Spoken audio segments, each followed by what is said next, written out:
Good afternoon. This is Sid Haas with LKCS. I'm the Vice President of Business Development here, and I wanted to welcome you to our webinar entitled Small Steps to Improve E-Statement Adoption.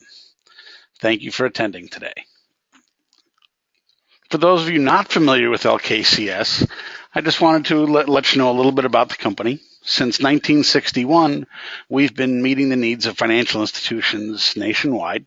We provide a wide variety of marketing and communications services, everything from traditional, printing and direct mail, all the way through electronic marketing, web development, social media campaigns, those types of things. And we process statements and e-statements now for about 200 financial institutions each month.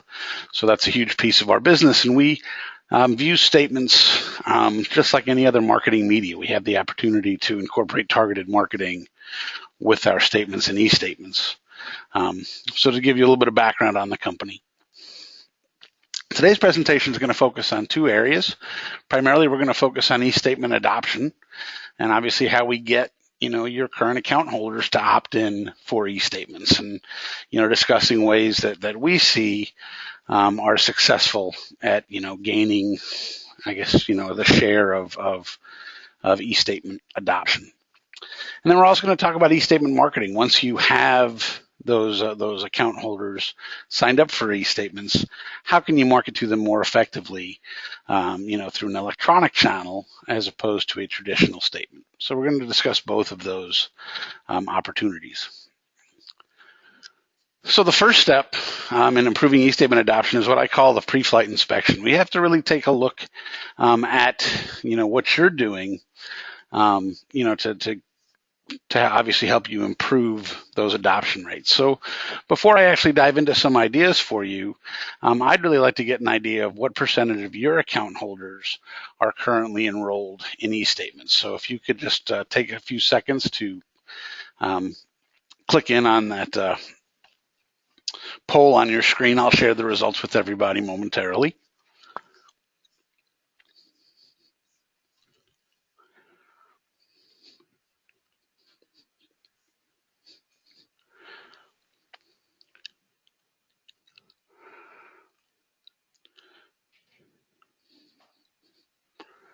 Okay, I'll go ahead and share the results of that poll. So what you can see there is that, not surprisingly, most actually of you have about below 20%. What we see average adoption rates nationwide is about 20 to 30% on e-statements. So those of you below 20% certainly have some room. 20 to 40, you're in that average category. 40 to 60%, you're doing okay. We do have, a growing number of clients, over 60% e-statement enrollment. So we think that that's definitely something that you can achieve. And for those of you that don't know, it's probably worth talking to your e-statement provider to find out what that percentage is. So we'll jump back to the PowerPoint here. So the first recommendation I have is for you to really take a look at your current e-statement solution. I firmly believe that your e-statements need to be a better experience than your paper statements. If you think about it this way, people know exactly what to expect when they receive a statement in the mail. They know they're going to open that envelope. They know what they're going to see. But for those of them that are not yet receiving any type of statements online, they may not be familiar with what that experience is going to be like online. So you have the opportunity to improve that interface, and make that e-statement better than that paper statement, and provide a true benefit to your account holders, not just that cost savings benefit to your institution. Some examples, obviously you want to make sure that your e-statements are branded. The example on the top, is just kind of a generic page, where the example on the bottom happens to be one of my actual e-statements is branded for that particular institution. The clients are going to immediately, obviously recognize, your branding and feel more comfortable with the e-statements, that way. Second thing you want to look at is what that statement itself looks like. And, this is true for paper or electronic statements. But, statement vendors today have that ability, to reformat those statements. So the two examples you're seeing here, the example on the left is kind of a standard statement output coming right out of the core processing system. And the statement on the right is one that's been reformatted.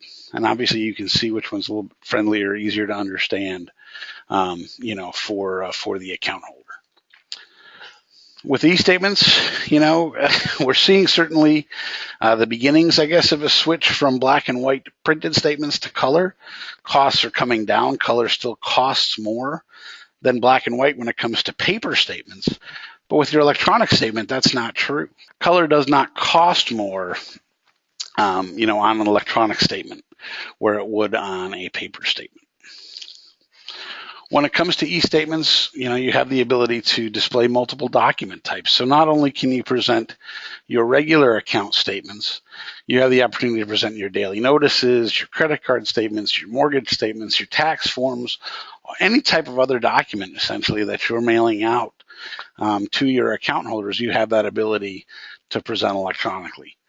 Obviously, that helps out your account holders, gives them one place to go for a repository of all of those documents. But it also can provide tremendous financial savings for each of your institutions. Retention is something you also want to look at. You want to be the filing cabinet. What we see is 12 months retention should be the minimum. In other words, that all of your statements and documents and tax forms and things like that are available for a minimum of 12 months. 18 to 24 months, even longer than that, are becoming much more common. And we have customers now asking us actually for unlimited retention. That's not unusual. So again, talk to your vendors about what they can do, what any potential cost might be for longer retention. But the longer you can retain those documents, you're providing a better service to your account holders. And when it comes to retention, instant access is really important. So when a account holder first enrolls for e-statements, what's available to them? Are all of their documents already there and available and unlocked? Or do they have to wait, until the next statement period, for example, for those documents to appear? And all those types of things are important for you to look at and discuss. So I have one more little poll for you, and that is that we recently had a financial institution ask us about giving their account holders the ability to upload their own documents to our e-statement portal.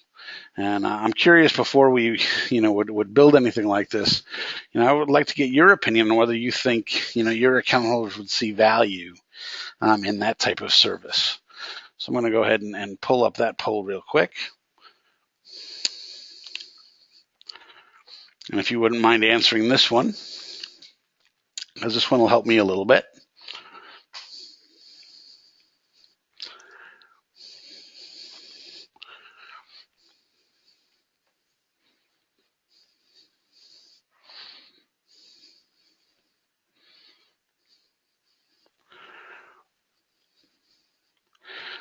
And I'll go ahead and share these results as well.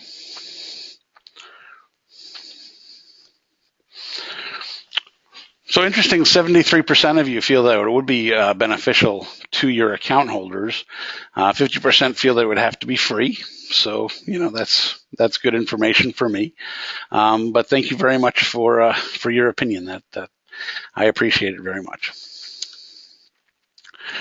So the next set of steps to improve e-statement adoption is what I say is, clearing the flight path. What we need to do is remove any barriers to e-statements. What's preventing potentially people from signing up for your e-statements now?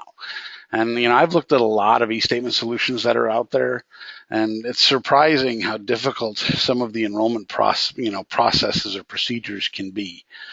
First off, when it comes to e-statements, online registration is an absolute must.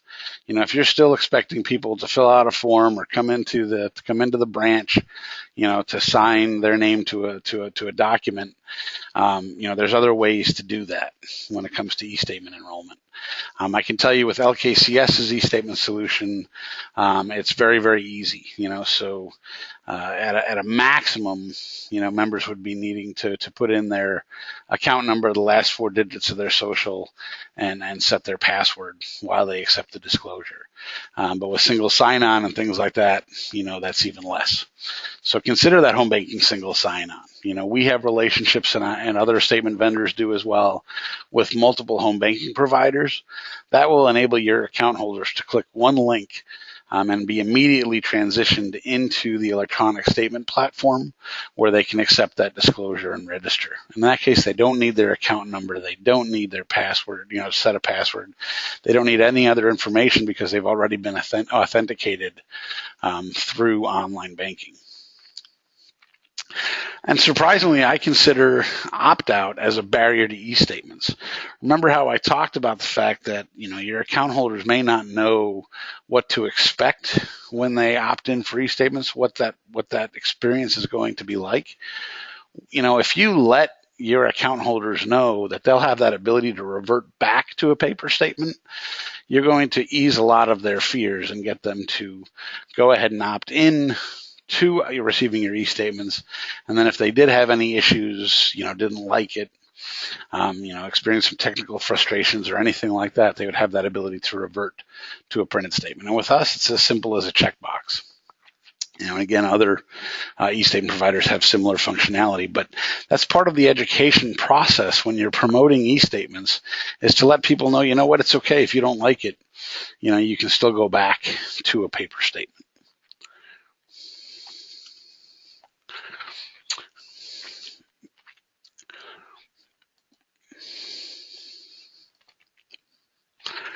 One more idea for you is, an idea of a one-click email marketing enrollment. So, because some of these enrollment procedures are so easy, you actually have the ability, and many vendors do, to send out an email marketing message to your account holders promoting e-statements and giving them a link right within those e-statements to opt in for e-statements with one click.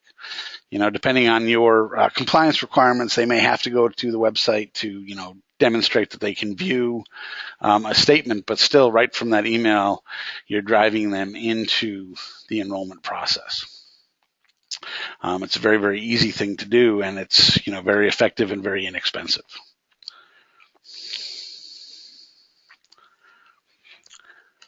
We know now when it comes to websites and, all electronic services, banking services, that over 30%, and that's approaching 40% of U.S. internet users are only using mobile devices.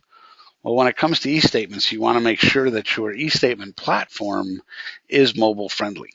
So not just does it have that ability to view that statement, but in this case, the slide is showing you that, our solution enables account holders to enlarge that statement so they can read it regardless of the screen size. E-statement platforms can be responsive, to adjust to those different screen platforms, and you want to make sure all of the functionality that you have available on a desktop or laptop computer is also available on a tablet or smartphone. Case in point, when it comes to mobile users, text messages are becoming much more convenient for people than email. People that are using their smartphones for all of their communications.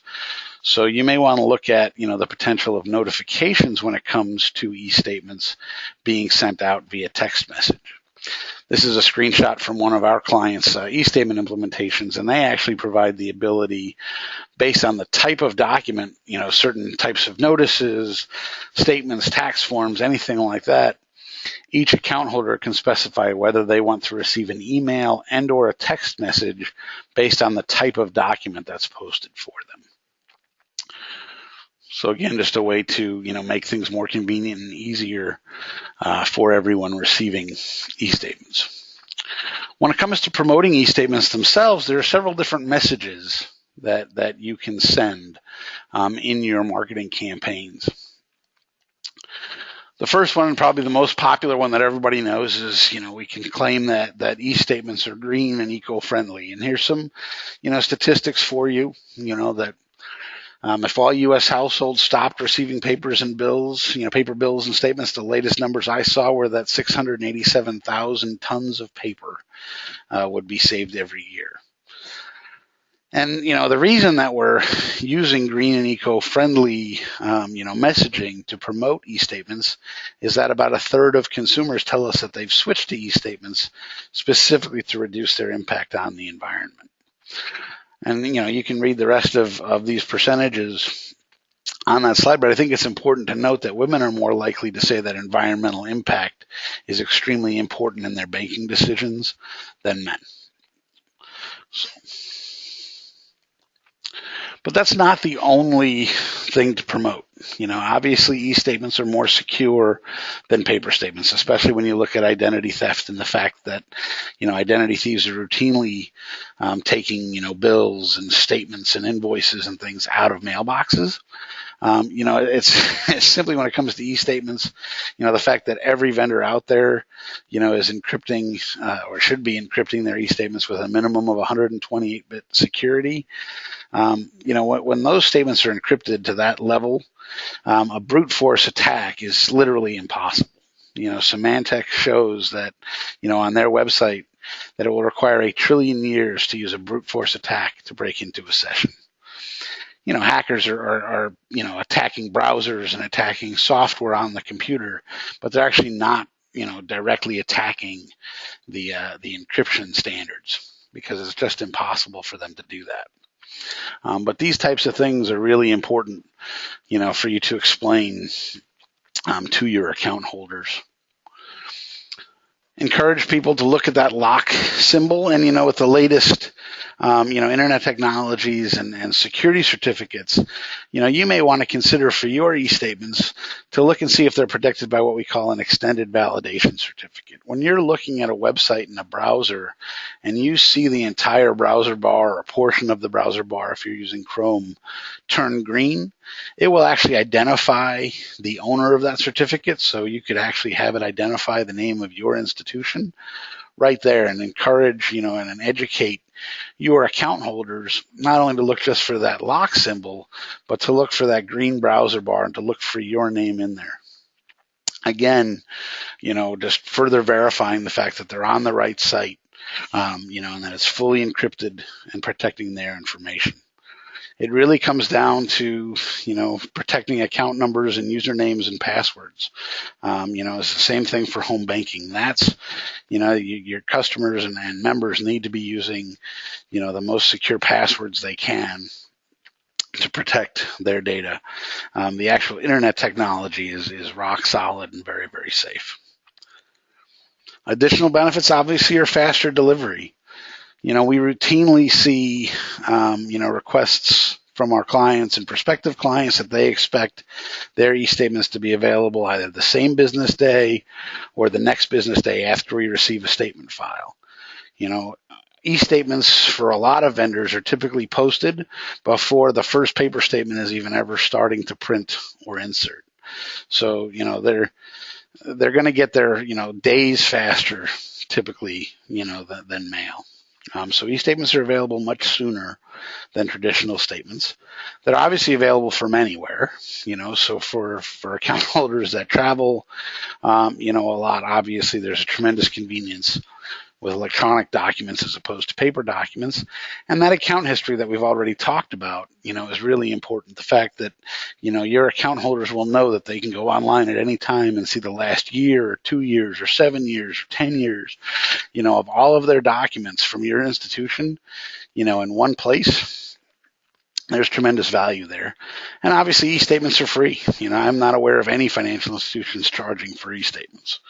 So the same is not true for paper, but when it comes to e-statements, that's obviously a benefit. So those are your messages. Now that you know some of the things that you're going to talk about, it's time to launch those e-statement campaigns to encourage additional e-statement enrollment. So where do you start? And I always say to start by picking that low-hanging fruit. Your home banking users are already used, to the electronic channel They're already used to doing their banking electronically, and then in all honesty, they may not even need that statement because they're checking their balance every day. Your goal is to get 100% of those online banking users to e-statements. And to do that, you can go after them again and again and again. More and more of the home banking platforms enable you to put targeted ads right inside of home banking. We encourage you to do that, to promote e-statements to your account holders that don't already have them. We talked about that one-click opt-in by email. You should have email addresses for all of your home banking users. You may want to go through and refresh because chances are some of them are bad. So again, you can use that, in online banking, messaging type systems to verify and confirm email addresses. But send them those emails to for that one-click opt-in of e-statements. And again, some of our clients have converted very large percentages of online banking users to e-statements. We'll talk about some strategies in a second. E-statements are one of those things that you just have to consistently promote. You probably had, a large push for e-statements when you first launched them, but it's one of those things that, should be on a regular marketing calendar. Once, twice, 3 times a year, to promote e-statements or to just have a continuous type of promotion, going when it comes to e-statements. You have to understand that e-statements are the last thing on your account holders' minds. They may be important to you. They may be important to management. They may be important to your board. They're not important to the individual account holders. So, utilize all media at your discretion to promote those e-statements, and keep in mind that it's very effective and important to promote e-statements within those paper statements. So, use the space on the back of your statement envelopes to print an ad promoting e-statements. Use that insert space on your regular statements to promote e-statements. Most vendors, or at least many vendors, including LKCS, have that ability to have different messaging and different advertising on the e-statements than the paper statements. So, you have that ability to target that way right off the bat. So anybody receiving a paper statement, sees an ad or a campaign or a special offer, to drive them to e-statements. Raffle drawings, we have a number of customers that hold quarterly, type monthly or quarterly raffle drawings. They're offering, they're giving away an iPad mini or an iPad or a TV, whatever it is, whatever budget you set. We've seen that type of drawing has the ability to triple your sign-up rates, compared to when you don't have that type of drawing. And I encourage you to draw from all of your e-statement users to maintain that loyalty, to, thank all of those account holders that are already getting those e-statements electronically, as opposed to limiting that drawing only to new enrollees. But that's obviously up to you. Giveaways are still effective as well. We found that about that $5 amount is that magic figure, something that shows some value, to your account holders, but you don't necessarily need to go absolutely crazy and spend $20, $30, $50 on that giveaway item. You want to make sure that it's something that you can purchase and then recoup, that investment fairly quickly. So some ideas for you. I happen to like the little live tree, especially now in the springtime. But these are just a few ideas that we've seen. Obviously, there's hundreds of thousands of different logo products that you could consider. Employee and branch contests and incentives. Your frontline staff, as it says here, they can do the work for you. So, give them that collateral they'll need, whether it's banners or posters, give them forms at the branches, or set up a kiosk for, account holders to be able to enroll themselves. But encourage your employees and incent your employees to greet people, coming in, to talk to them on the phone, to speak with them at the drive up, show them what it takes to opt in for e-statements, and just keep asking. Again, e-statements are probably not the first thing on your account holders' minds, but if your staff all knows the benefits of e-statements, the benefits to the members and to the customers, not just the benefits to the institution, they'll have that ability to encourage them to sign up for them.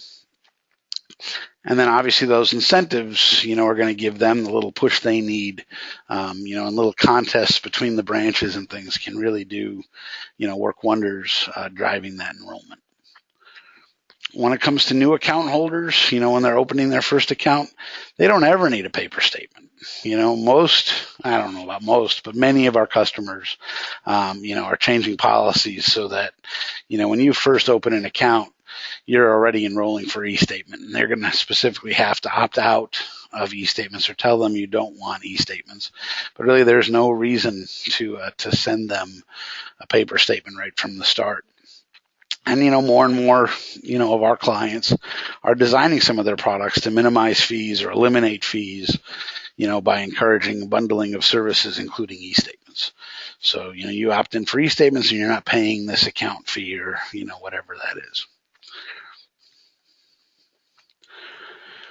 So then there's the two big ones, that we're seeing, more and more of. The first is obviously turning off printed statements for those online users. We talked about those online banking users. And we said that those people may not need that e-statement. So we have seen customers that have literally done what we call a reverse opt-in, and they've automatically opted in anybody that's using online banking for electronic statements. And then we have seen customers introduce a monthly fee for paper statements. Just realize that these are not small steps. So while the topic of today's webinars are small steps to improve e-statement adoption, I don't consider these things small steps. Remember that old saying that you catch more flies with honey than with vinegar. Both of these approaches will not make you a lot of friends. So just realize that, the policies involved, the fact that, you may have to make, core system changes and pay for those types of modifications. And there will be a substantial number of fee reversals. You'll have account holders, that are not happy with the fact that you're driving them to electronic statements, and they'll have valid reasons for why, they need to get that paper. It's not as easy, from our experience, as some of our customers, have thought. So, but there are definitely options for you. So now that you've driven, you've launched these campaigns, you're starting to drive people to e-statements, the next step is really tracking the results. So how are these campaigns doing? Monitor those new e-statements enrollment during those marketing campaigns, track the results. We provide opt-in dates right in our e-statement platform, so you'll be able to look at lists of e-statement users by date that they enrolled for e-statements, for example. You'll want to look for anybody at any time who reverts to a paper statement and reach out to them to find out why they switched back. Remember that you probably have their email address, either in the e-statement platform, in home banking, in your core, hopefully all three. But you have that ability to contact them and find out, hey, why did you go back to getting a paper statement? Maybe it was a little technical issue that you could solve. Maybe it was somebody that didn't realize that they potentially opted out. Any number of things. But maybe you can fix whatever that issue was and encourage them to go back to that e-statement. And when it comes to any marketing campaigns, whether it's an email campaign or a direct mail campaign, any type of campaign you're sending out, you should have that ability to match back account numbers for anybody that received that promotion and look, again, at who accepted, who enrolled for e-statements as a result of that promotion. If you need any help with that, LKCS or, any of our account reps can show you how to do that. Just within Excel as an example. We actually have the ability, again, within our e-statement platform itself, I'll show you there's some reporting to do this type of thing for you. But we can also automatically post a daily list of e-statement users to a secure FTP site. And a number of our customers have us do that so they can populate their core platforms, do things like look at rewards checking, to verify who is eligible for those types of rewards by, constantly updating that list of e-statement accounts. So I hear a lot, well, we just don't have the marketing budget to promote e-statements. So, yeah, I just want to explain that at a bare minimum, from what we see, every person that signs up for e-statements is going to save you at least 50 cents and probably significantly more than that per month. So let's just say that you had a campaign that generated 2,500 new e-statement users, and those 2,500 e-statement users are saving you each 50 cents a month. That's a monthly savings of $1,250 and an annual savings of $15,000. So my question for you, and I guess the question to your CEOs would be, how much would they give you to spend on a marketing campaign that generates ongoing $15,000 in annual savings? Because you're not just saving this $15,000 in the first year. You're saving this $15,000 every year that these 2,500 users are opted in for e-statements. And this number is only for 2,500 people. So for the larger, institutions on this webinar today, just imagine if 60% of your account holders were on e-statements, what that annual savings could be. It's achievable. Now that we've driven people to e-statements, we want to be able to extend our mission. How can we continue, marketing to these people now that they're on e-statements? Just because you're saving money with e-statements doesn't mean you should sacrifice those marketing opportunities. In fact, I think e-statements give you better marketing opportunities in many cases than your paper statements. But you're all used to inserting statement stuffers and newsletters and things like that with your paper statements. And just because you're saving money with an e-statement, you don't want all that to go out the window. How are your best account holders, going to know about the latest specials and the newest products? So I have one last poll for you guys. And this is just to tell me a little bit about what you're doing currently with your e-statements.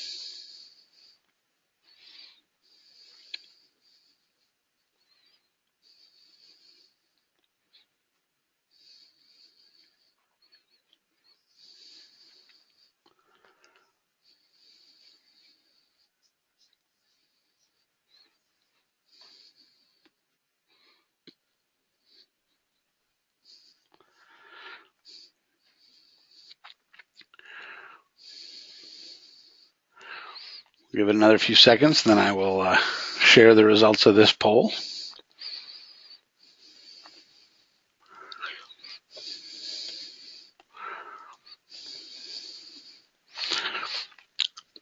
So what you can see is about 40% of you are using onserts on your e-statements. That's great. A few years ago, that number would have been a whole lot lower, and just over a third are using both e-statement banner ads and customizing their email notifications.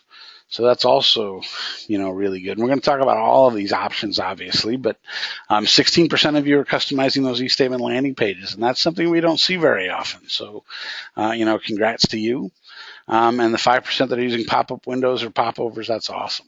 So there's obviously other options as well, but these are what we see as the most popular.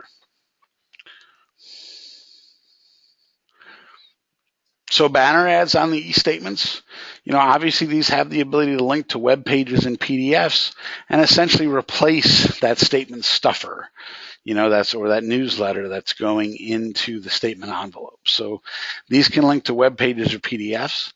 At least with our solution, these can be shown to all of your account holders, each month or each quarter, or they can be selectively displayed based on any number of factors. They can be displayed based on, account relationships or balances or demographics. Anything like that can trigger different ads to display to different groups of account holders. And we also have that ability to actually flag which of these banners, a user hasn't clicked on yet. So, it's kind of just an additional call for action, I guess, for those account holders each month. Statement ads and onserts, again, if you're using these already on your paper statements, you're familiar with what they are, this ability to incorporate ads. And again, these can be the same for every account holder, or they can be unique for different groups of members or customers. But I encourage you on your e-statements to put them in there in full color. Whether or not you're printing your statements in color or black and white, on the e-statements, they should be in full color. They absolutely jump off the page and demand attention, when they're showing up in color. Customizing that e-statement email, it can be simple like these, where these are literally just text. But rather than sending out just that, email saying, hey, your latest statement is available, you might as well let your account holders also know, about what's going on, at the bank or credit union. You have that ability to do that. Again, these can be highly graphical. These are fairly simple, but it's up to you. We use a traditionally, very good, but it's an email marketing platform to send out our email notifications.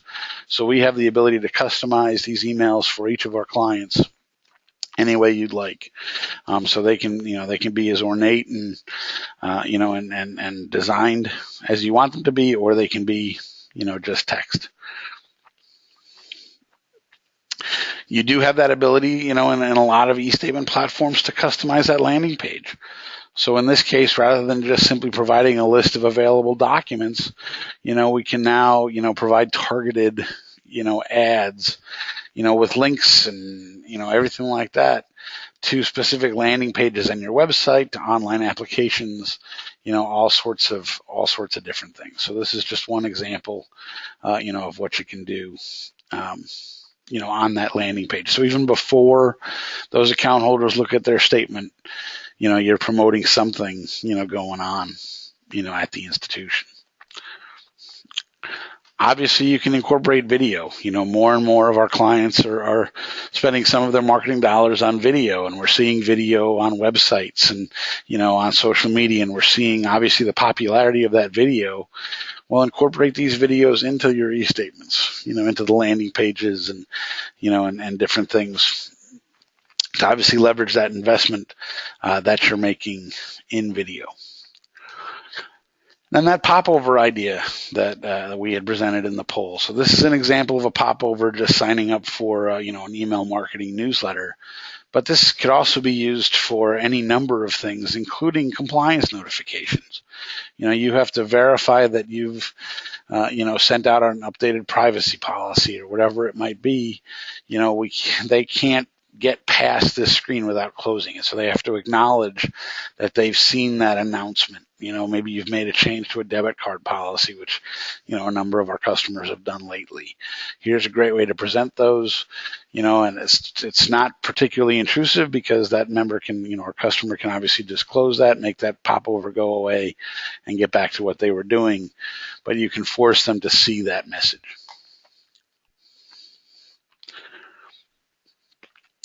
Some additional steps, now that we've gone through kind of the basics of e-statement marketing, we're going to reach for the stars. And these are some more advanced type of options for you to consider. So we talked a little bit about selective e-statement marketing and how we can target those banner ads or those inserts based on account relationships or balances. We can mine the data out of the statements looking for specific types of activity. We can limit these these marketing offers based on geography, the demographics, age, gender, all sorts of different things. Anything we know about your account holders, or we can purchase demographics and append to these lists so that we have the information we need to trigger these types of marketing. And then credit score, and we'll talk about that as well, about how we can use pre-screen credit type data to trigger marketing within statements and e-statements. Basically, you can use any condition that's identifiable in your statement data itself, or any condition that you can send us, or send your vendor in a separate control file. So if you have an account number and any other piece of information, we can match that account number up with your statement data and use that to determine who should see or not see, a specific offer. So when it comes to cross-selling, there's all sorts of opportunities that you can essentially put on autopilot. So we can look for these conditions in your statements, in your statement data each month, and trigger these offers either as part of your traditional paper statements or your e-statements. So we can look for those CD renewals. We can look for people who paid off a loan and thank them. We can look for those auto loan recapture, who has had an auto loan now for 36 months or more, who has an outstanding, an open HELOC, but still has funds available that they can draw from. Why not include a HELOC advance request form, a little coupon, right on that statement or e-statement, to get that individual to request access to those funds. Look for direct deposit. I don't need to read all of these, but then there's simple things, that we really like little birthday messages. Why not on that landing page, or as that banner ad, or as that insert on the e-statements, say happy birthday, to an account holder that logs in to view their e-statements during the month of their birthday. Simple things like that obviously make a big difference when it comes to relationships with your account holders. And all of these types of things, again, can be done with either your paper statements or your e-statements. And they can be set in place, put in place once, and they can live on month after month looking, for anybody that's meeting those specific situations. Onboarding. We don't often think of our statements and e-statements when we talk about onboarding campaigns and matrix marketing type campaigns. Well, onboarding new account holders begins really with their first statement. So that first statement can include, a welcome letter or message, from the CEO, welcoming them to your financial institution. So these onserts can be matrix based. We can send a series of onserts, out over a period of months or quarters, promoting, and cross-selling additional products or services to specific groups of people. So it's the same concept as a matrix mailing and traditional, onboarding campaigns, but we can do this now as part of statements and e-statements. So it's a terrific solution, not just for new account holders, but also for mergers or new branch locations. You can have different types of onboarding campaigns, statement-based campaigns for indirect members, anybody that's taking out an indirect loan, for example, than other types of members. And obviously, we can run multiple matrices at the same time. So if you did have that matrix in place for those indirect members, you could also have a corresponding matrix in place for anybody that came to you directly, as an example. These are just samples of a few of the onserts that one of our customers uses as part of their onboarding campaigns. I happen to like these ones because those little reversed out boxes that you're seeing as part of these onserts are all little special offers. And this particular institution uses that to measure the success of these campaigns. They actually don't have these in color on their e-statements for some reason, but it's something that they should be doing. Pre-screen loan campaigns are another thing that you can actually incorporate, again, directly into your statements or e-statements. So we can look for very specific situations to promote auto loans, mortgages, home equities, to refinance existing loans, look for credit card opportunities, all for your existing account holders, in this case, that meet your credit criteria for those types of loans, and maybe have loans elsewhere that we can identify, to encourage them to bring those loans over to your institution. These are examples of pre-screened cover letters. These can be included, again, as the first page of a traditional statement or the first page of your electronic statement. Again, we can do this in conjunction, with those customized landing pages, and with those banner ads, or just presenting this when that member first loads, or account holder first loads that e-statement. They're going to see that offer before they even see the rest of their statement, which will appear immediately behind, on subsequent pages behind these types of offers. So now we can use, those savings, leverage those savings that you're getting by driving your account holders to e-statements, and we can further then generate income from those e-statements with these types of loan campaigns. It's pretty cool stuff, and I'd be happy to provide additional details for anybody that's interested. And that's all I have for you. So we've landed. Thank you again very much for your time today. I will stay on the line to answer any questions that you may have. But please feel free to contact me offline as well, and I'd be happy to discuss your specific situation and provide any ideas for increasing e-statement adoption.